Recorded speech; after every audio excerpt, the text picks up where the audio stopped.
या हाय। आज का जो टॉपिक मैं यहाँ पे ले रहा हूँ, difference between monolithic application and micro services application, ये मेरा टॉपिक है।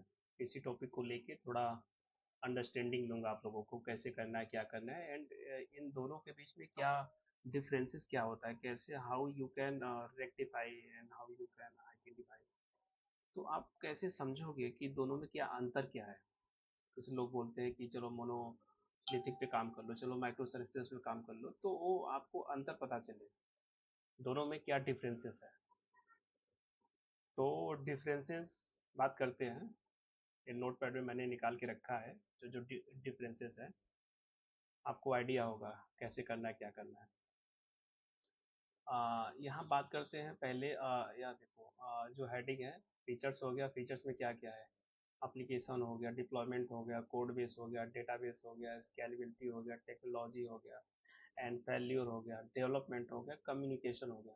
This is the power of features and monolithic architecture and micro services architecture. ठीक है, अभी वन बाय वन डिस्कस करेंगे। तो पहला पॉइंट क्या है? एप्लीकेशन। सो इन मोनोलिथिक में क्या होता है कि जो हम एप्लीकेशन बनाते हैं, प्रोजेक्ट बनाते हैं, वो entire application is a single project. जो आपका एप्लीकेशन है वो सिंगल कोड बेस में होता है, कोड कोड बेस में बना होता है। मतलब आप एक ही प्रोजेक्ट में आपने लिखा है, फाइल सर्विस भी लिख दिया है, मेल सर्विस भी लिख दिया है, और आपका जो कोड है, आपका बिजनेस कोड है।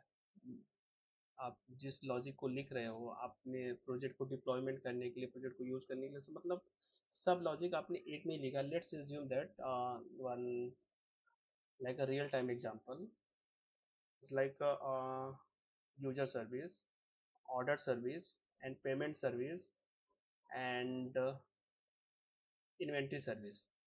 So we have the four services. So in four services we have written in one code base. So like that. This is monolithic architecture. And talking to microservices architecture application is divided into multiple independent services. जो ये मैं अभी बात कर रहा था कि user service, order service, payment service, inventory service, तो सब सर्विसेज को अलग अलग लिखना है। और जो एवरी सर्विसेज है ये लूजली कपल्ड है। They are not dependent to each other, they are independent. अगर एक सर्विसेज में कुछ भी हो जाता है तो वो किसी दूसरे सर्विसेज को इफेक्ट नहीं करेगा, केवल उस सर्विसेज का जो फंक्शनैलिटी है केवल वो नहीं चलेगा बस। In coming to deployment, second features, deploy the whole application in monolithic architecture. Deploy the whole application।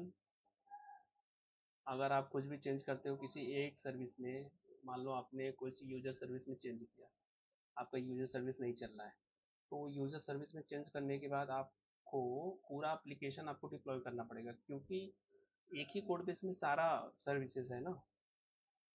And अगर आपका माइक्रो सर्विसेज आर्किटेक्चर होता तो उसमें क्या होता, सब सर्विसेज अलग अलग है, every services is different different. तो उसमें क्या होता है, जिस सर्विस में चेंज किया है, मान लो मैंने यूजर सर्विस में चेंज किया तो मैं यूजर सर्विस को ही डिप्लॉय करूंगा, रिमेनिंग सर्विस मेरे अप एंड रनिंग है। तो ये आपका टाइम बचाता है, micro services architecture. And code base, talking to code base, third one features. In monolithic architecture में सिंगल कोड बेस होता है, as we discussed. And micro services architecture में separate code base for each services. तो हर एक services के लिए अलग अलग कोड बेस होता है, अलग अलग होता है। ये आप कंसीडर कर लो कि कोई भी सर्विसेज किसी दूसरे पे डिपेंड नहीं है, सब इंडिपेंडेंट है। डेटाबेस की बात करें तो usually one share database. So monolithic architecture में क्या होता है, जो डेटाबेस होता है, हमारा होल एप्लीकेशन किसी एक डेटाबेस से कनेक्ट होता है। We can connect it multiple database, but usually देखा जाए तो ये जो जो डेटाबेस होता है वो एक ही डेटाबेस कनेक्ट होता है मोनोलिथिक आर्किटेक्चर में। और माइक्रो सर्विस आर्किटेक्चर में हम डिपेंड ऑन सर्विसेज, हम लोग डेटाबेस भी अलग अलग कनेक्ट करवा सकते हैं। सपोज लेट्स एज्यूम दैट जैसे यूजर सर्विसेज है तो हम यूजर डेटाबेस कनेक्ट कर लेंगे। ऑर्डर सर्विसेज है, ऑर्डर डेटाबेस कनेक्ट कर सकते हैं माइक्रो सर्विसेज आर्किटेक्चर में। पेमेंट सर्विसेज है तो पेमेंट डीबी बना लेंगे, पेमेंट डेटाबेस कनेक्ट कर सकते हैं। तो इस तरीके से different different depend on services we can make it different different database also. Coming to scalability, so in monolithic architecture scale the entire application. In monolithic architecture अगर आपका जो एप्लीकेशन है फ्यूचर में लार्ज होता है, बड़ा होता है, तो एक ही कोड बेस में हम सारा मतलब कोडिंग लिखेंगे, यूजर सर्विस का, ऑर्डर सर्विस का, पेमेंट सर्विस का, इन्वेंटरी सर्विस, तो जो हमारा कोड बेस है बहुत बड़ा हो जाएगा, तो उसको संभालने में दिक्कत होगी, उसको मेंटेन करने में आपको दिक्कत आ सकती है। तो माइक्रो सर्विस आर्किटेक्चर में क्या होता है, scale only the required service. यहाँ पे डिफरेंट डिफरेंट सर्विसेज है तो ये लाइट वेट हो गया project.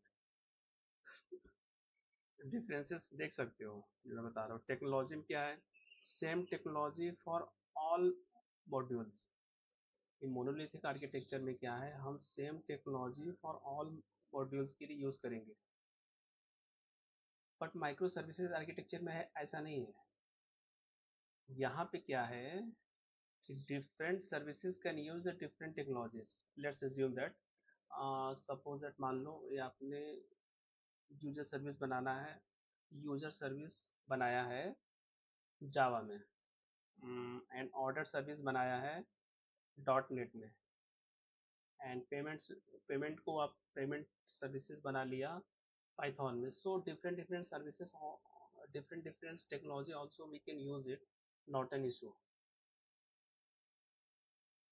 So failure, one bug can affect the whole application.